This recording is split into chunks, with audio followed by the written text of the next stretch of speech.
Shalom, God bless. Puji Tuhan, hari ini kita belajar, saudaraku, bahwa dalam kehidupan ini seringkali Allah melihat ada kegelapan, ada yang belum berbentuk. Sehingga Allah akan hadir, di mana Allah akan hadir sebagai terang untuk menerangi kegelapan setiap orang. Baik mereka yang belum percaya Yesus, atau yang sudah percaya Yesus, bahkan sudah melayani Yesus. Bagaimana Allah akan memperkenalkan terang itu jauh lebih dalam. Tetapi terang itu akan tetap ada bagian-bagian yang namanya gelap. Jadi hidup ini ketika belum berbentuk, masih gelap. Contoh hubungan suami istri, contoh untuk pekerjaan, contoh untuk pelayanan, contoh untuk masa depan, contoh untuk memperbaiki perilaku, contoh untuk hati yang belum benar, hati yang selalu gentar, segala sesuatu yang masih belum menghasilkan terang dalam kehidupannya. Sehingga setiap orang percaya pun dalam kehidupannya ada kegelapan. Karena ketika Allah hadir, belum berbentuk dan kosong, gelap, alam semesta ini Allah hadir sebagai terang. Lalu terang itu dipisahkan dari kegelapan. Berarti kegelapan itu masih ada, saudaraku. Namun terang itu menerangi bumi dan segala isinya. Itu penting, saudaraku. Di mana terjadi kehidupan. Sehingga ketika terang itu hadir, harus ada kehidupan yang bertumbuh, berkembang, dan berbuah. Melahirkan hal-hal yang apa yang ada di dalam dirinya. Sehingga terang itu akan menerangi dan menjadikan segala sesuatu itu menjadi berduplikasi banyak, menduplikasi, melahirkan hal-hal yang namanya kehidupan karena bertumbuh. Sehingga orang ketika baru mengenal Yesus atau sudah mengenal Yesus, bahkan lama sudah mengenal Yesus, ada hal yang akan diperbaharui, ada hal yang akan diperdalam, ada hal kita harus menularkan, ada hal yang masih belum hidup yang akan dihidupkan, yaitu kesaksian hidup kita. Kesaksian kehidupan oleh karena terang itu bisa dilihat kasat mata.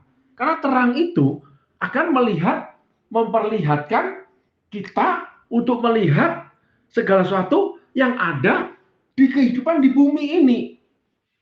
Sehingga dikatakan oleh Alkitab bahwa Rasul Paulus menuliskan orang dewasa itu mampu membedakan yang baik atau yang tidak baik, yang benar atau yang salah, yang buruk atau yang indah, dan sebagainya.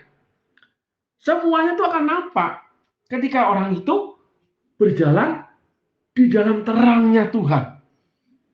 Namun ada kegelapan yang tetap ada. Karena kegelapan hanya dipisahkan. Kita dipisahkan dari masa lalu. Dipisahkan daripada orang-orang yang memberi pengaruh buruk. Dipisahkan perbuatan-perbuatan kita yang menjadikan kita buruk. Dipisahkan semua. Tetapi itu kita masih ada di kehidupan ini. Nggak mungkin nggak ada. Karena kita masih hidup di bumi. Artinya Allah memisahkan terang dan gelap, pagi dan petang. Tetapi di dalam kegelapan yang ada di dalam kita, di dalam kegelapan yang harus kita hadapi, di mana kita banyak melakukan kekurangan, kesalahan, kelemahan, ketidakmampuan, Allah menyediakan penerang-penerang dalam kegelapan, di mana ada bulan, itu replika daripada matahari, tapi kurang terang. Tetap firman Tuhan akan Tuhan berikan. Ada lagi yang namanya bintang, di mana bintang-bintang itu akan menuntun kita kepada kelahiran bayi Tuhan Yesus.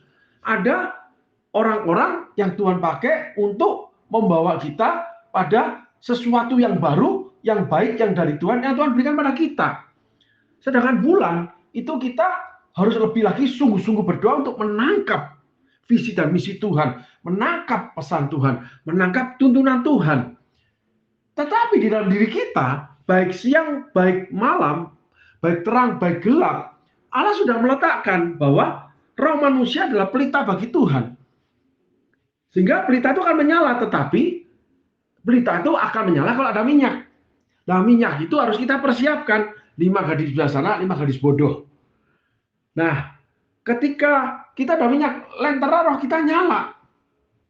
Lalu firman Tuhan itu pelita bagi kakiku, terang bagi jalanku. Roh kita nyala, batin kita siap menerima tuntunan Tuhan, perintah Tuhan, siap menerima petunjuk firman Tuhan, sehingga walaupun setapak demi setapak, ketika kita mengalami kesulitan, kesukaran mendatangi kita, hal-hal yang kurang baik menyerbu kita, Tuhan tetap bisa tuntun kita. Kita tetap dapat tuntunan Tuhan dengan cara roh kita harus menyala sebagai pelita. Harus ada minyak. Lalu firman Tuhan itu lentera pelita bagi kaki kita untuk melangkah. Firman-Mu pelita bagi kakiku, terang bagi jalanku. Nah, lentera akan menyala. Itu ketika kita bertemu dengan Tuhan. Simple aja, saya nggak terangkan lebih jauh. Nah, orang-orang yang lentera nyala karena punya hubungan karib dengan Tuhan, punya hubungan doa yang kuat dengan Tuhan, hubungan pribadi yang kuat dengan Tuhan, ketaatan yang kuat dengan Tuhan, sehingga Tuhan lebih mudah mengarahkannya. Karena di dalam kita sudah ada terang, saudaraku. Nah, itu kalau diumpamakan seperti matahari. Ketika matahari terjadi, saudara itu harus berjemur. Artinya, sinar matahari itu mengandung kehidupan yang namanya vitamin D. Contoh aja nih saudaraku, simple aja. Vitamin D itu membuat imunitas dalam tubuh kita itu lebih kuat. Jadi ketika sinar matahari kita terima, di bawah kulit itu terjadi namanya perubahan daripada enzim-enzim di bawah kulit yang dibawa darah menuju kepada sistem imunitas, sehingga imunitas kita tinggi. Nah, di situ juga membuat tubuh ini mampu, tulang-tulang kita itu lebih bisa, lebih menyerap lebih banyak kalsium-kalsium yang dibutuhkan, vitamin-vitamin yang dibutuhkan untuk tulang kita kuat. Artinya, secara sederhana, ketika kita sering berhubungan dengan terang, kita hidup di bawah terang, yaitu di bawah matahari, tubuh kita lebih sehat, rohani kita lebih sehat. Terus imunitas kita lebih cepat tanggap terhadap kira-kira ini salah nggak sih? Lalu pendirian kita yaitu tulang, kita itu lebih kuat berdiri kokoh walaupun digoyangkan dengan namanya angin, badai. Kalau tulang yang keropos, kurang kuat, itu mudah patah, saudaraku.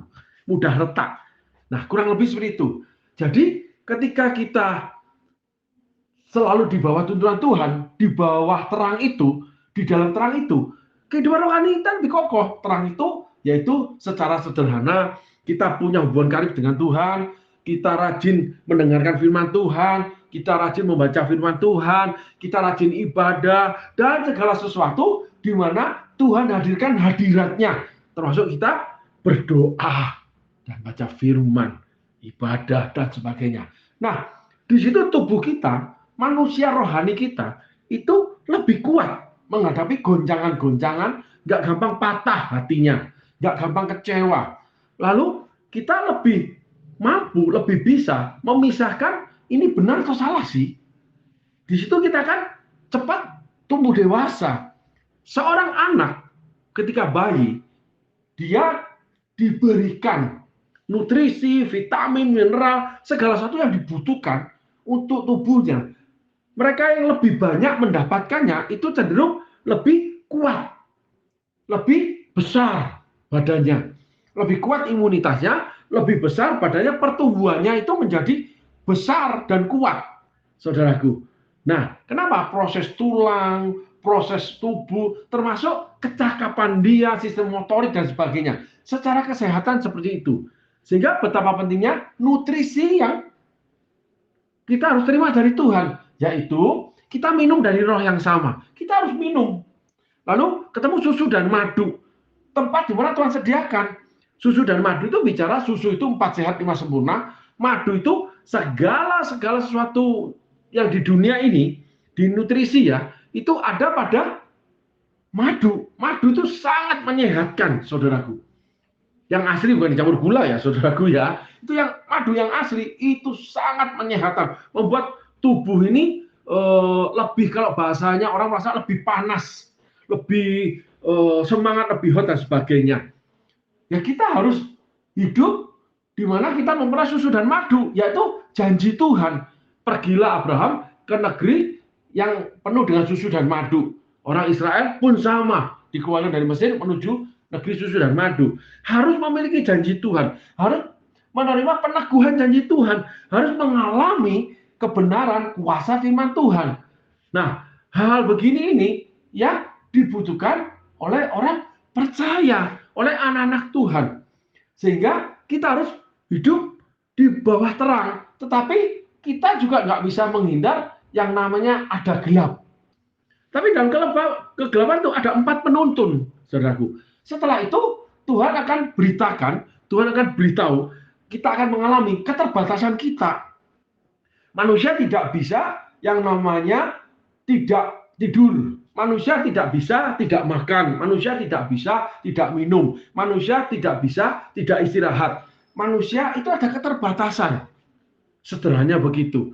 Demikian juga pemikiran kita, kepandaian kita, termasuk yang namanya talenta-talenta, dari kekuatan tubuh, kekuatan jiwa, termasuk spirit, kuasa Allah yang Allah berikan kepada kita. Itu ada keterbatasan, tubuh keterbatasan kesehatan, jiwa keterbatasan emosi, pikiran, dan perasaan, di mana setiap orang berbeda, lalu spirit, roh, keterbatasan daripada pengurapan atau kuasa Allah yang diberikan kepada kita untuk melakukan kehendak Allah. Sehingga karunia itu bermacam-macam. Kalau spirit, karunia bermacam-macam itu, orang yang punya karunia mujizat, dia belum tentu diberi karunia nubuat. Orang diberi karunia membedakan roh, belum tentu diberikan karunia kesembuhan. Ada 9 karunia yang Roh Kudus berikan, yang kita butuhkan dalam melayani Tuhan. Dan ada 17 karunia pertolongan, di mana salah satunya karunia itu karunia manajemen pelayanan. Orang-orang tertentu dipakai Tuhan bagaimana canggihnya, baiknya, rapinya menata pelayanan yang luar biasa, ruwetnya, besarannya, gitu, sistem organisasinya. Itu ada orang-orang diperlengkapi Tuhan dengan namanya karunia manajemen gereja.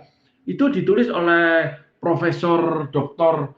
Peter Wagner, ya, juga ditulis oleh evangelis Pastor Reinhard Bonnke, demikian juga ditulis oleh Pastor Kenneth Hagin. 3 buku ini saya baca, semua sama, ada 26 karunia Roh Kudus, 9 karunia pokok, yaitu karunia pelayanan, ya, ada 17 karunia pertolongan. Salah satu manajemen gereja, salah satu karunia memberi tumpangan, dan ada banyak macam karunia itu, saudaraku. Nah, itulah keterbatasan. Dari tubuh terbatas, jiwa juga terbatas. Ada orang yang bisa memimpin 1000 orang. Ada orang yang bisa memimpin 100 juta orang. Ada orang yang cuma bisa memimpin namanya 10 orang. Tetapi yang 10 orang itu menjadi orang-orang yang luar biasa. Ada orang bisa memimpin 100 juta orang, menjadikan keadaan itu menjadi luar biasa. Karena dia sistem. Tapi kalau 10 orang, menjadikan mereka orang-orang yang luar biasa, menerima kepandaian, diajarkan langsung.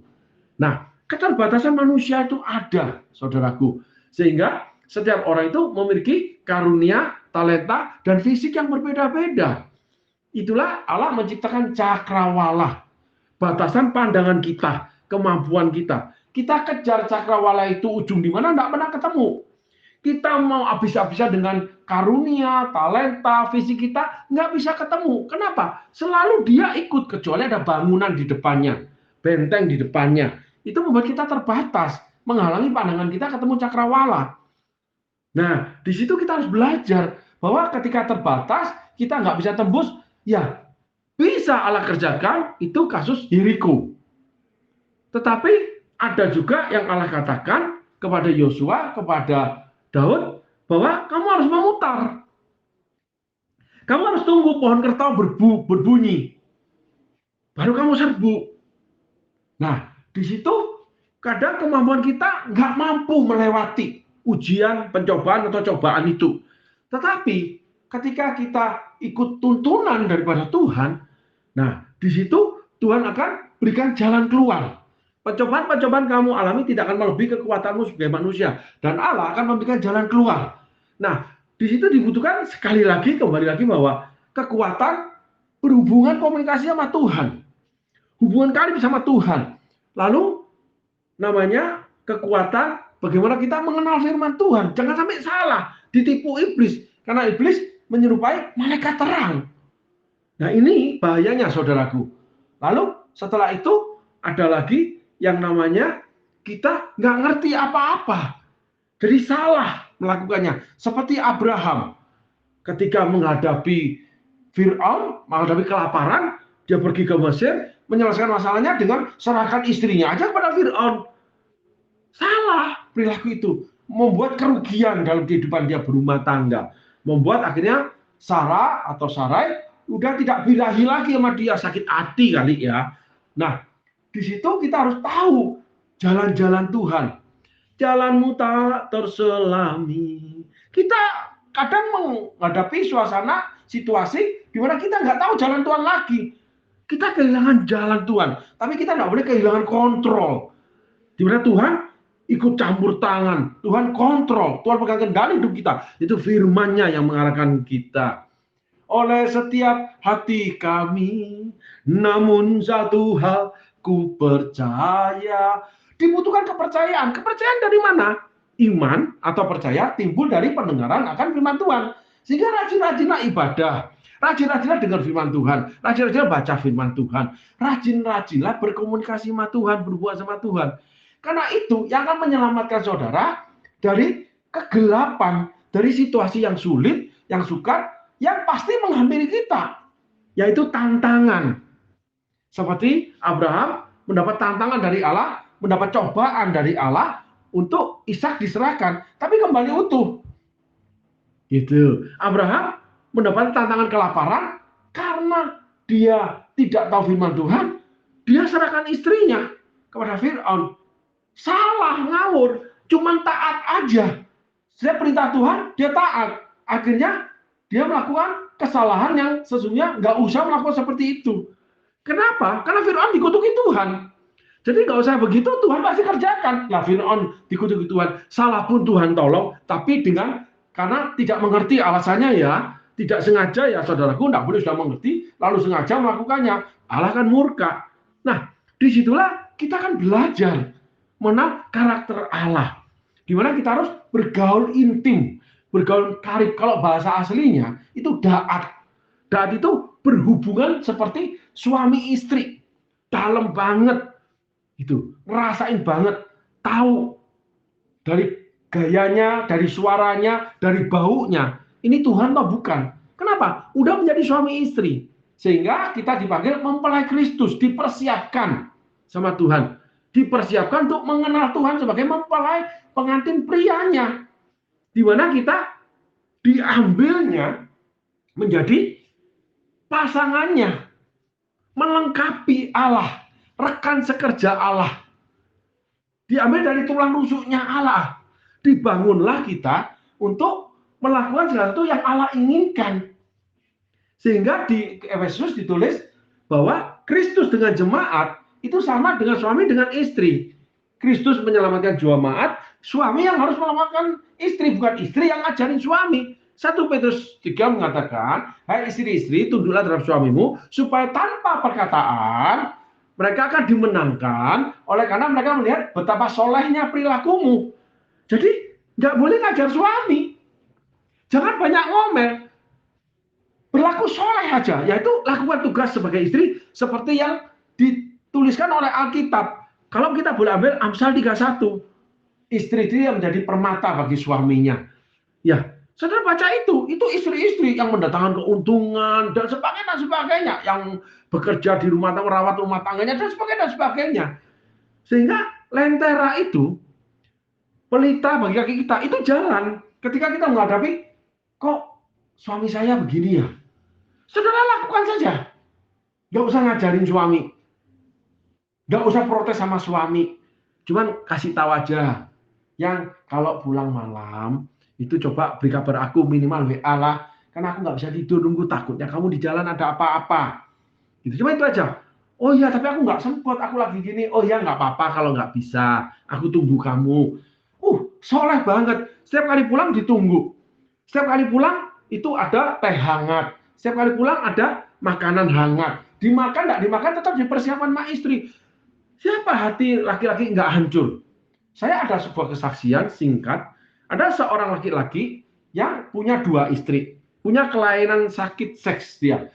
Jadi dia kalau di rumah berhubungan intim, istri diikat di kursi, dia keluarkan sabuknya, dia ikat pinggang dia pukulin istrinya. Setelah itu dia melakukannya dengan perempuan yang lain, yaitu istri dia yang selanjutnya atau wanita idaman lainnya, wilnya dia. Sehingga sang istri yang benar nggak kuat, seperti orang yang sudah goyang pemikirannya. Singkat cerita, ditemukan oleh seorang ibu yang menjadi tetangganya, dibawa ke gereja, lalu dilayani. Di situ dia menjadi pelaku firman. Di mana dulu ketika udah selesai dia balik ke kamarnya, suaminya di kamar willnya, dia menangis. Lalu dia banyak melakukan hal-hal yang untuk pelampiasan isi hati, emosi dikeluarkan semua dan sebagainya. Akhirnya toh nggak tahan. Ketika udah dibekali firman Tuhan, dilayani, dia selesai suami melakukan, dia malah yang sediakan handuk, dia sediakan coklat panas buat pasangan suaminya itu. Dia melakukan dengan kasih. Memang sulit. Barang siapa mengikut aku, dia harus menyangkal dirinya dan memikul salibnya. Dan itu adalah ujian buat ibu ini. Nah, pagi hari sediain sarapan. Pokoknya kedua makhluk hidup ini, dia tidak meletakkan sakit hati. Dia mengampuni dengan berbuat kasih. Seperti Yesus mengampuni kita, lalu berbuat kasih kepada kita.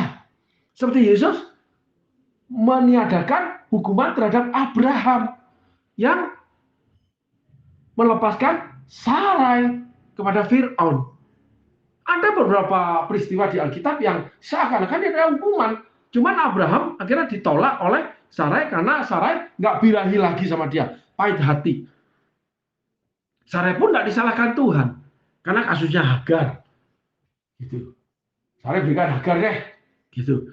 Nah menjadi rumit. Tetapi ibu ini enggak. Pada suatu kali suaminya ini ketemu koleganya di kantornya dan koleganya cerita tentang Yesus. Tiba-tiba suaminya di zaman Yesus berlutut, nangis terima Yesus.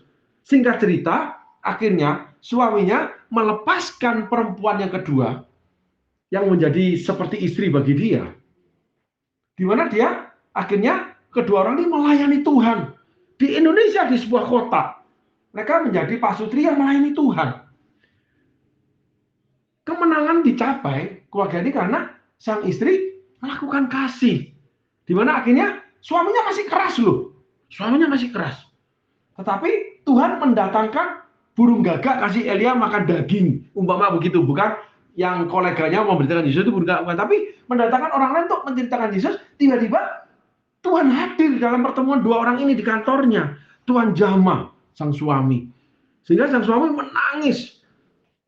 Lalu menerima Yesus sebagai Tuhan dan Juru Selamat. Lalu datang ke gereja.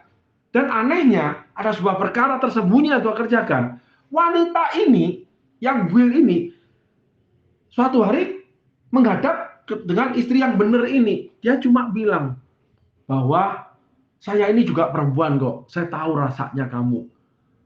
Cuman aku ini nggak bisa apa-apa. Tapi hari ini aku mau pamit sama kamu karena aku sudah bicarakan dengan suamimu bahwa kita sudahi aja perkara ini. Ini nggak ada ujungnya. Aku juga ingin merangkai hidup sendiri. Maka perempuan yang menjadi Will ini pindah kota ke tempat lain. Jadi dia hidup dengan dirinya sendiri. Mungkin dengan anaknya daripada suami dari ibu yang benar ini. Nah, Tuhan melakukan mujizat. Tuhan udah letakkan bahwa perempuan ini tahu, sadar kok. Tapi dia belum punya momen untuk melepaskan dengan berbagai macam alasan. Ya, dan istri yang benar ini tidak nyalahin. Dia menerima, dia cuma balas dengan kasih. Kalau kau ditampar pipi kiri, beri pipi kanan. Kalau kamu dikutuki, kamu berkati. Dan sebagainya. Kalau orang minta bajumu, berikan jubahmu. Dan sebagainya. Yesus memberikan hukum itu. Memang sulit. Tapi barang siapa mau mengikut aku, dia harus menyangkal dirinya dan memikul salibnya. Nah, kebetulan ibu ini diberikan salib itu. Ini contoh aja, saudaraku. Nah, disitulah terang itu akan bercahaya, menerangi kegelapan. Dan ibu ini akhirnya dengan suaminya melayani Tuhan. Itu luar biasa. Namun, kita harus berhadapan dengan kegelapan itu, kesukaran itu. Di mana Allah siapkan penerang-penerangnya. Keterbatasan ibu ini, yaitu cakrawala, Tuhan yang nangani. Seperti tembok Yeriko dirubuhkan. Tetapi orang Israel harus taat memutar 7 kali dengan menaikkan tebu-tabuhan, pujian. Gitu loh. Pada akhirnya, tapi 7 kali sampai 6 kali suruh silent. Ya suruh orang muter gitu jauh, suruh diam setiap hari. Ini orang gila. Terkadang ya kehendak Tuhan itu nggak masuk akal. Karena Tuhan itu sedang bekerja dengan hal-hal yang ajaib yang tidak bisa kita mengerti. Daud tuliskan itu, Ayub pun tuliskan itu. Ada banyak hal-hal ajaib yang aku tidak mengerti. Sering ku tak mengerti jalan-jalanmu Tuhan. Tapi sesungguhnya Tuhan sedang persiapkan istri yang benar ini, ibu yang benar ini dengan suaminya untuk melayani Tuhan. Diambil daripada kegelapan. Suaminya sedang hidup dalam kegelapan, ibu ini sedang hidup dalam kegelapan. Dia pahit hati, dia gini, dia begitu. Tapi terang Tuhan datang dan menyelesaikannya. Syaratnya kita harus taat.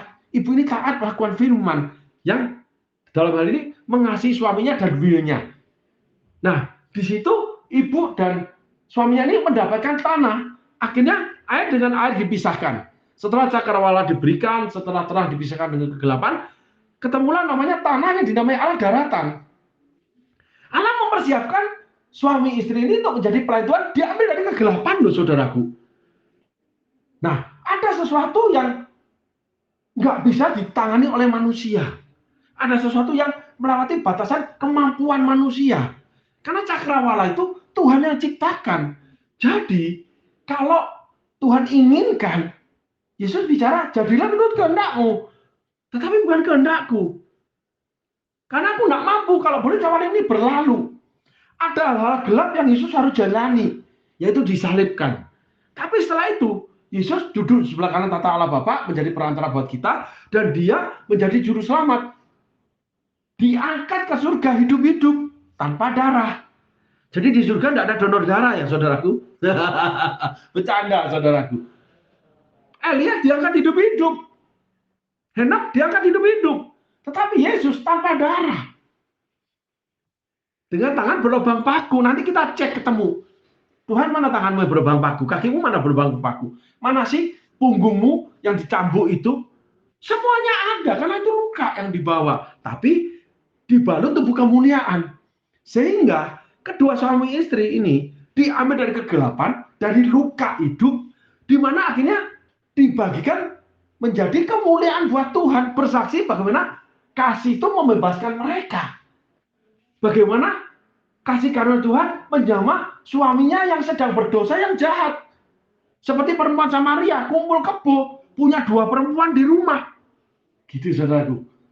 Jadi kita nggak boleh alergi dengan kegelapan. Kita nggak boleh alergi dengan orang yang masih hidup di dalam gelap. Karena Tuhan mempersiapkan, siapa tahu nggak masuk akal justru orang ini yang dipakai. Seperti Paulus. Paulus dipakai memberitakan Injil. Paulus pembunuh jemaat. Malah Paulus yang membela jemaat, yang membangun jemaat. Nggak mungkin. Musa, anak daripada putri Fir'aun, anak tiri, menjadi pangeran 40 tahun. Belum menikah, dia tidak menikah di Mesir. Nah, setelah itu dia dipersiapkan Tuhan menjadi pemimpin di padang gurun yang tanpa perang. Musa panglima perang. Suruh ngurusi 600.000 kakak, kepala keluarga, laki-laki, dengan segala keluarganya. Hitung aja 4-5-6 juta orang. 40 tahun jadi 40 juta orang. Musa dipakai kepandainya memimpin pasukan, tapi tidak dipakai untuk berperang. Berperangnya dipakai oleh Yosua yang budak, bukan mantan panglima perang. Jadi sang juara sekolah, malah keahlian dia di sekolah nggak dipakai. Malah dipakai hal yang lain. Ada kalanya Tuhan bekerja dengan cara itu. Walaupun tidak selalu. Sehingga ada sesuatu di batasan cakrawala itu, di mana Tuhan sediakan buat kita. Yaitu segala sesuatu yang tidak pernah kita pikirkan, tidak pernah kita lihat, ya, tidak pernah kita dengar. Allah mempersiapkan suami istri menjadi pelayan Tuhan. Nggak mungkin suami seperti itu, nggak mungkin istri tersalin seperti itu, nggak mungkin. Tapi segala sesuatu menjadi mungkin. Itulah terang ketika bekerja. Sehingga ketika kita dalam kesukaran, dalam masa gelap, kita nggak boleh putus asa. Ketika dalam masa terang, kita harus menerima semua dari Tuhan untuk memperkuat hidup rohani kita. Nah, setelah itu Allah memberikan perangkat yang lain. Yaitu bukan di tanah itu yang Tuhan simpan kekayaannya, tetapi di laut dan di langit, di udara. Di mana manusia itu untuk menangkap ikan di laut harus punya alat, harus punya cara, mempelajarinya. Nah, ketika Allah mempersiapkan sesuatu, kita harus mempelajarinya. Seperti Yusuf, dia anak manja, anak seorang konglomerat, orang yang kaya di Timur Tengah, yang dibilang jubah terbaik, ya, tetapi bangsa nomaden, bukan seperti bangsa Mesir yang punya struktur pemerintahan tertib, disiplin. Ada kerajaan, ada raja, semuanya tertata rapi. Kalau Yusuf itu lahir dari Yakub, bapak yang nomaden, engkongnya Yakub itu namanya Abraham, yang seorang pengembara. Maka Esau menjadi namanya pemburu. Yakub menjadi seseorang yang diam di rumah. Jadi Yusuf, anak seorang kaya tetapi liar, itu tiba-tiba menjadi namanya budak. Pakai jubah terbaik, pakai cawat, ditaruh di kereta yang seperti penjara, dikasih pagar-pagar, dibawa dijual. Masuk ke rumah Potifar, jadi budak. Hidup enak jadi nggak enak. Setelah itu jadi napi, singkat cerita. Habis itu jadi Perdana Menteri. Nggak nyambung, saudaraku. Yusuf bukan orang sekolah. Menjadi pemimpin daripada orang-orang pintar yang sekolah di Mesir. Para menterinya, para pejabat istananya, Fir'aun. Nggak nyambung. Musa itu pangeran. Belajar namanya di istana Mesir. Dia punya kemampuan istana. Tapi dipakai memimpin budak di padang gurun. Memimpin budak yang nggak pernah sekolah. Bayangin. Jadi dia seorang ahli perang, malah nggak berperang. Cuma dia ngatur manusia yang bandel. Padahal Musa itu orang yang jenius. Nggak nyambung. Jadi kalau ikut Tuhan, saudara itu harus punya iman dan percaya melewati batas itu, iman dan percayanya. Tetapi saudara lakukan terbatas. Musa ini lakukan terbatas. Dia ketika menghadapi namanya kebandelan orang Israel, dia masuk ke kemah pertemuan. Dia menuju kemah pertemuan. Allah sediakan kemah pertemuan untuk Musa diberikan nasihat, diberikan keputusan untuk melaksanakan tugasnya. Jadi, ketika saudara punya kemampuan, belum tentu dipakai. Ketika saudara tidak punya kemampuan, Tuhan berikan jalan, Tuhan berikan keputusan, Tuhan berikan jalan keluar. Di mana Musa akhirnya sampai 40 tahun mengakhiri panggilan hidupnya sebagai seorang yang dipakai Tuhan untuk memimpin bangsa Israel di padang gurun, itu selesai, terus dipanggil pulang. Tetapi di akhir ceritanya, dia memang mendapatkan penghubungan Allah, nggak boleh masuk tanah perjanjian. Tapi Musa sederhana aja. Sehingga berapa banyak orang-orang di dunia ini yang merasa pinter. Berapa banyak dari kita yang kecewa. Kenapa? Merasa bisa, tapi nggak dipakai. Terus merasa bisa, terus sudah melakukannya, ternyata nggak menerima seperti orang lain. Musa nggak menerima tanah perjanjian, 40 tahun setia. Melakukan segala sesuatu pelayanan dia, pekerjaan dia, karena diperintah Tuhan, menjadi hamba Tuhan, tetapi kenapa hidup kok begini-begini aja? Dan saya itu kan mantan, dulu saya kuliah itu, dulu saya bekerja itu, sekarang kok begini. Tapi ada orang lain yang dari desa, ya anak kepala desa mungkin, tapi dijadikan Tuhan orang yang berhasil. Seperti Yusuf di pemerintahan. Kita berangkat sama-sama nih, tapi kok hasilnya berbeda. Saya memimpin budak, Yusuf memimpin orang-orang pintar. Musa orang pintar memimpin budak. Orang desa memimpin orang pintar. Jalanmu tak terselami oleh setiap hati kami. Namun satu hal ku percaya, ada rencana yang indah. Sehingga langkah selanjutnya, Tuhan sediakan perangkat di mana saudara harus belajar kembali. Musa belajar ngurusin yang namanya karakter manusia yang bandel. Yusuf belajar ilmu pengetahuan, ilmu pertanian, ilmu manajemen keuangan, ilmu yang namanya perdagangan, negara. Sehingga Tuhan simpan Yusuf di penjaranya pejabat-pejabat Fir'aun, juru makanan, juru minuman raja. Yusuf belajar di sana. Mungkin situasi yang nggak enak kita hadapi, Tuhan sedang mengajar kita. Mungkin mengajar bagaimana untuk mengelola keuangan, bagaimana mengelola hubungan suami istri, bagaimana mengelola anak, bagaimana kita mengelola pekerjaan yang baru Tuhan yang sedang berikan, dan sebagainya. Sehingga satu titik, satu musim, satu season yang Tuhan sediakan dalam kehidupan kita mungkin Tuhan, yaitu masa kita belajar kembali. Di mana Musa belajar seumur hidupnya mengelola orang-orang bandel. Yusuf cuma belasan tahun menyelesaikan sekolah dia untuk memimpin negeri Mesir sebagai Perdana Menteri. Terlalu banyak yang Allah kerjakan variatif. Setiap orang berbeda. Sehingga Allah menyediakan yang namanya perangkat. Di mana kita harus belajar. Itu berbeda-beda semuanya. Ada yang ahli menangkap udang di laut, ada yang ahli berternak kepiting, ada yang ahli menangkap ikan hiu, ada yang ahli membuat tambak ikan bandeng, ikan kerapu dan sebagainya. Karena lautan begitu luasnya, begitu banyaknya perangkat yang Allah sediakan. Lalu di udara juga sama, berapa banyak burung itu. Kita harus belajar bagaimana untuk membuat segala sesuatu yang Allah sediakan berguna buat kita. Tapi tidak semuanya bisa berguna buat kita. Masa kita menangkap burung merpati, menangkap yang namanya burung puyuh, itu 1000 biji untuk dimakan sehari? Nggak mungkin. Ada yang nggak suka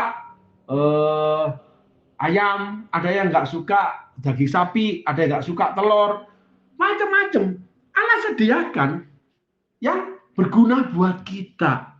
Setelah itu Allah tumbuhkan dari tanah yang kita dudukin ini, dari bumi yang kita diamin, daratan yang kita diamin, yaitu dari apa yang Allah sediakan, rumah tangga, pekerjaan, pelayanan, keuangan, sebagainya itu akan tumbuh segala hal, di mana itu akan menghidupi kita. Dari pohon-pohon, ya, tumbuh-tumbuhan, sampai hewan-hewan yang bisa kita pakai untuk kehidupan kita, menopang kehidupan kita. Sehingga ketika kita pada satu titik itu, Allah menyediakan segala sesuatu yang menjadikan kita hidup di dalam kelimpahannya. Tetapi tetap harus punya pandangan bahwa berguna enggak? Seperti Paulus katakan, segala sesuatu halal bagi aku. Penatua di Yerusalem mengatakan, binatang mati dicekik, makanan yang dipersembahkan pada berhala, lalu darah dari binatang nggak boleh dimakan. Tetapi Paulus mengatakan melengkapinya, segala makanan halal bagi aku. Tetapi apabila makanan itu tidak membangun, apalagi membuat saudara senandung, buat apa? Tidak ada gunanya semua itu. Jadi yang berguna aja.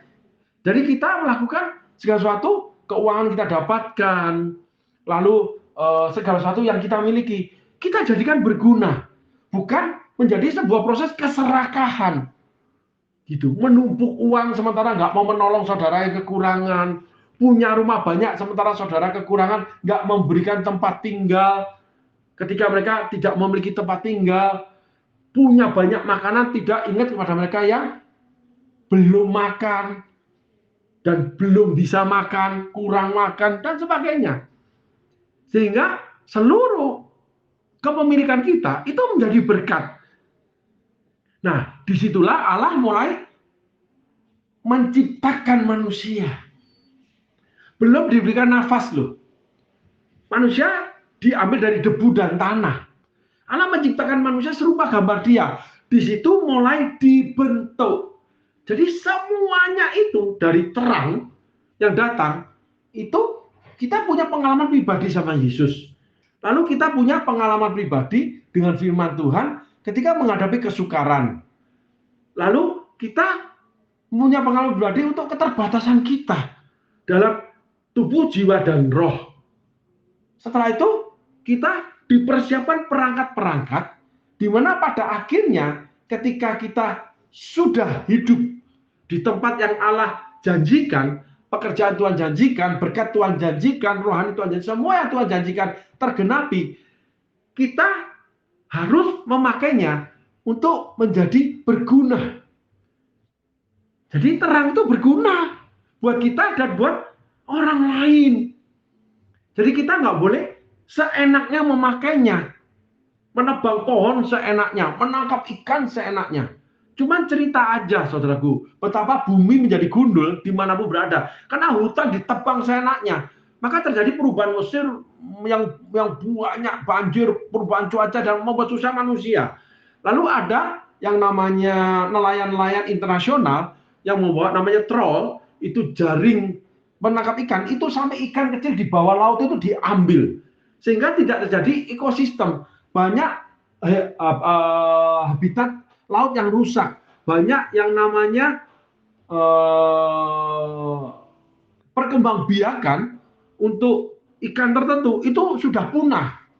Demikian juga makhluk-makhluk yang di udara, saudaraku. Bagaimana orang memburu beberapa burung, beberapa unggas, di mana mereka diburu di perdagangan sampai hampir punah. Demikian juga yang di bumi diburu, sehingga beberapa jenis hewan yang di bumi itu langka, saudaraku. Seperti misalnya gajah, gitu. Dagingnya diambil karena mahal. Harimau, kulitnya mahal. Jadi diburu habis-habisan. Oleh karena memburu uang lah, gitu. Manusia menjadi jahat. Gitu loh. Akar dari kejahatan adalah cintakan uang. Nah, ini kita nggak boleh memburu. Maka Yesus mengatakan, cukup karena apa yang ada padamu. Kesusahan hari ini cukup, hari ini esok punya kesusahan sendiri. Jadi hari ini kita belajar, segala perjalanan kita dengan pengenalan Tuhan, lalu Tuhan sediakan perangkat-perangkat untuk kita hidup di dalam kelimpahan Tuhan. Selanjutnya, Tuhan mulai membentuk pribadi kita, di mana segala sesuatu yang kita dapatkan, sesuatu yang kita miliki, even itu semua dari Tuhan, itu harus jadi berguna. Nggak boleh sia-sia. Nah, di situ Tuhan mulai mengambil debu dan anak berbentuk manusia. Tapi belum dihembuskan nafas kehidupannya. Jadi saudaraku, ketika saudara diberkati, saudara mendapat pekerjaan, saudara mendapat pelayanan, saudara sudah diurapi, saudara sudah memiliki keuangan, sudah memiliki banyak hal di mana saudara hidup ini sudah mulai mapan, saudara sudah punya tanah atau daratan, sudah tinggal di negeri yang penuh susu dan madu, saudara sudah sehat nih, secara tubuh, jiwa, dan roh. Saudara harus mulai berbagi. Tetapi kita juga akan mengalami bahwa tidaklah baik manusia itu seorang diri saja. Next, kita akan sampai ke situ. Sehingga Allah menyediakan penolong yang lain. Akhirnya kita mengambil kesimpulan bahwa hidup ini bertumbuh, berkembang, berbuah, terus berbuah kedua, itulah ekosistemnya Allah. Itulah yang namanya perjalanan hidup manusia sampai dipanggil pulang. Akhirnya Musa menumbuhkan, berbuah dengan bangsa Israel, akhirnya layak untuk berperang. Dia melahirkan Yosua, dia melahirkan generasi Yosua. Orang Israel bertumbuh, berkembang, lalu berbuah untuk merebut tanah Kanaan. Musa mengakhiri perjalanan hidupnya, mempersiapkan namanya buah-buah yang dilahirkan dari pelayanannya 40 tahun di padang gurun. Nah, pertanyaannya, ketika saudara diberkati, apakah berkat saudara itu menumbuhkan dan menghasilkan buah? Bukan hanya buat saudara, buat sekitar saudara, keluarga saudara, tempat saudara bekerja, di famili saudara, di pelayanan saudara, komunitas saudara, dimanapun saudara tempatkan saudara. Jadi Tuhan menempatkan saudara pada saat itu kita sudah menjadi terang Kristus. Sehingga terjadilah beritakanlah Injil kepada segala makhluk dan ajarkanlah mereka apa yang kuperintahkan kepadamu. Lalu baptislah mereka dalam nama Bapa, Anak, dan Roh Kudus. Di situ banyak orang dimenangkan. Yang harus dimulai dari Yerusalem, Yudea, Samaria, dan ujung bumi. Di mana orang melihat kemuliaan Tuhan ada hidup kita. Luar biasa kamu ya. Sekarang kamu udah jalan berdua sama istri. Sekarang kamu udah menjadi kaya ya. Gitu. Ayo kita pergi yuk. Kita main perempuan, kita judi, kita ini, atau kita hiking. Oh enggak, aku hari Minggu nggak bisa ke gereja. Oh nggak bisa nanti malam komsel. Oh kalau enggak kita ngopi-ngopi aja, ngobrol-ngobrol, cerita-cerita. Aku kan bercerita kisah hidupku. Bagaimana aku bisa menjadi hari ini. Nah, gitu. Jadi segala sesuatu itu perubahan di dalam dirinya yang menjadi baik. Karena Allah selalu bicara setiap hari yang dia tetapkan, yang dia ciptakan, Allah melihatnya semuanya itu baik. Sampai terakhir baru tidaklah baik manusia seorang diri saja. Tapi segala sesuatunya baik. Bahkan ada masa jeda namanya hari Sabat, hari ke-7. Nah, inilah cerita perjalanan bahwa ketika terang itu mendatangi anak manusia. Sehingga hari ini kita boleh belajar, Allah sedang mempersiapkan sesuatu. Ketika kita sudah mengenal terang itu. Dan segala sesuatu itu akan melengkapi hidup kita, membahagiakan kita, memberkati kita. Tetapi segala kebahagiaan, segala berkat itu, segala perlengkapan Allah itu harus berguna untuk orang lain. Yang Allah katakan, engkau harus berbuah. Buah yang manis, buah yang sedap, buah yang berguna buat membangun namanya kehidupan di bumi ini. Entah melalui pekerjaan saudara, entah melalui apa yang saudara miliki, keuangan, barang-barang, atau kepandaian saudara buat orang lain, entah melalui keluarga saudara. Apa aja, melalui talenta, melalui karunia, apapun, Tuhan akan tempatkan saudara di tempat, di tanah yang sudah Tuhan tetapkan. Tanah yang penuh susu dan madu, dengan segala sesuatu yang Tuhan sudah siapkan. Untuk menjadi perangkat, saudara menjadi berkat. Dimanapun saudara ditempatkan Tuhan. Tuhan Yesus berkati. Terima kasih.